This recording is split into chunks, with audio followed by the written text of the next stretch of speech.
Good morning, teacher. Good morning, cutie and others. Everyone sit down. In today's physics class, we are going to start with the chapter number 1. The name of the chapter is Effects of Current. But before starting this chapter, let us recall what we have learned in class 8 and 7th. Now, just tell me, how many type of charges are there?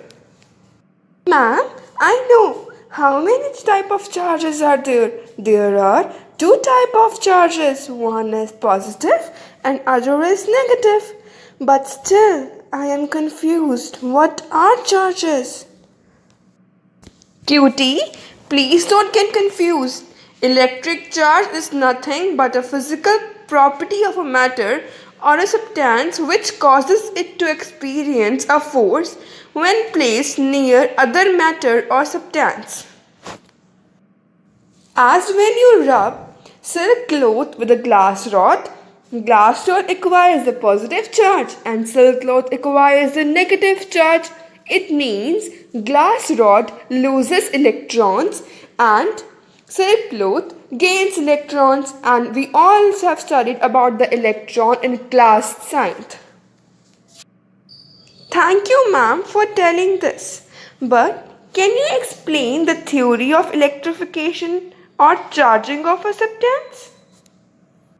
Cutie, of course. A substance consists of atoms.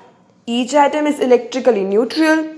That is, net positive charge and net negative charge are equal. Hence, the net charge on an atom is 0. The positive charge are tightly bound in the nucleus of atom. Negative charge revolve around the nucleus in different orbit. The electron in the outermost orbit are loosely bound to the nucleus as compared to the electron in inner orbit that we call the valence electron. We have studied this in class 9th. Now, let us know what is important. When a substance is rubbed with other material, the loosely bound electrons are removed from their atom. These electrons are transferred to the material with which the substance is rubbed. Now, the atom of substance losing electron do not have an equal number of electrons and protons. These atoms have more protons than the electrons. Hence, the atom losing electron have net positive charge. On the other hand, the material to which the free electrons are transferred has negative charge.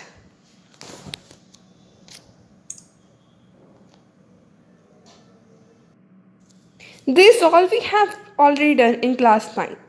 Now, let us do something new. When a substance is rubbed with other material, the loosely bound electrons are removed from their atom. These electrons are known as valence electron, as we have studied in class 9. These electrons are transferred to the material with which the substance is rubbed. Now, the atom of substance losing electron do not have the equal number of electrons and protons. These atoms have more protons, positive charge, than the electrons.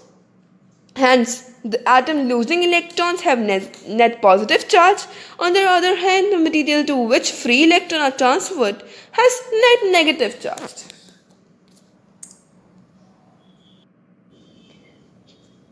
Thank you, ma'am, for clearing my doubts. I want to know more about the electric current. It's a very interesting chapter. Yes, cutie, we are going to continue this chapter. Now, I think nobody is having any doubt about electric charge. If anybody is having, please comment. Now we are going to start about the properties of electric charge. Now, the first property of electric charges, like charges repel each other, while unlike charges attract each other. For example, positive charges repel each other and negative charges repel each other. If one is positive and other is negative, then they attract each other. That's all about it. But if one is positive and other is negative, they will attract each other. Now the next property is electric charge is conserved. It means electric charge can neither be created nor be destroyed. But the algebraic sum of positive and negative charges is an isolated system. That is, a system free from any external influence. That is, it is a Scalar quantity. We all know about the scalar as we have read in about scalar and vector quantities in class 9th. In chapter motion, can you recall about it? And remember one thing, electric charge are added algebraically that we do in daily lives. They are not added like a vector quantities. Now continuing further, let's read about electric potential and potential difference. I am not going to read and dictate the bookish language. I am just trying to explain you about the electric potential and potential difference. As in electric potential, as the name suggests, potential. In class 9th, we have read about the potential energy. It means the hidden energy. Now as the name suggests, it means that something is hidden. Electric potential. Potential means the power, the hidden power. Now, in electric potential, it means that the work done by the unit per unit charges in moving a particular type of charges from one place to another, if I will talk about in a simple language. As for example, when a unit positive charge is placed in an electric field of an electric charge, plus q, let it be a variable, then unit positive charge experience a force of repulsion, that is repulsive force, in the electric field. Therefore, some work is to be done to bring the unit positive charge towards the electric charge, thus q, that's variable we have taken. The work done per unit charge is called the electric potential. Now I think it's clear. Now the proper definition is electric potential at a point in an electric field is defined as the work done in moving a unit positive charge from infinity to that point in the electric field. It simply means that it is the amount of work done in moving a unit charge. Ma'am, what are its unit? QT, its SI unit is volt. It is denoted by letter V. Since V equals to work done upon charge, therefore 1 volt equals to 1 joule upon 1 coulomb, and the coulomb is unit of charge. That is, its unit would be 1 joule per coulomb.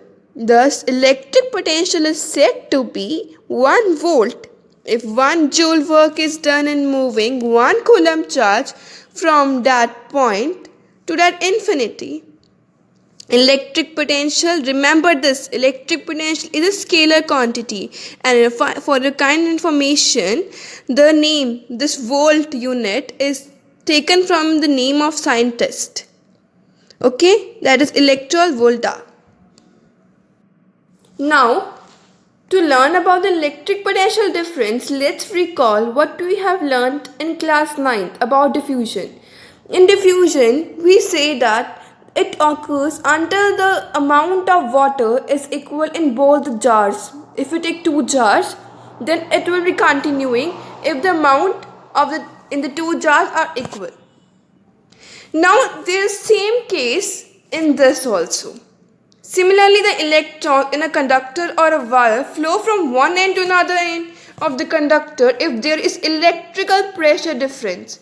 Then it is called the electric potential difference between the end of the conductor. That is the difference between the charges. If there is a positive charge in a higher amount and there is a negative charge in a higher amount in other end, then there is the electric potential difference. To overcome this electric potential difference, the amount of charge moves from one end to another end. That is the only electric potential difference. To equalize the amount of charge in a particular conductor, you can say, they flow from one end to another end. And that the difference is known as the electric potential difference. Please don't get confused in electric potential difference and current. According to bookish language, electric potential difference between 2 points A and B is defined as the work done per unit charge in moving a unit positive charge from point B to point A.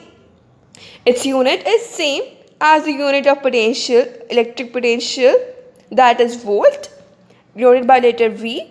V equals to work upon charge. And remember, here V is represented as delta V because we are taking difference between 2 points. So remember delta V. Okay? The instrument used to measure the electric potential difference is voltmeter. Remember this, voltmeter. Okay? And electric potential difference means voltage. Electric potential difference means voltage. Remember this point. In many questions, it would be not written electric potential difference. It would be written voltage. Remember this. And electric potential difference instrument, that is voltmeter, is connected always in parallel across the conductor or wire to measure the electric potential difference. We are going to read about the parallel and series connections in further lectures. But remember this, they are always connected in the parallel across the conductor. Okay?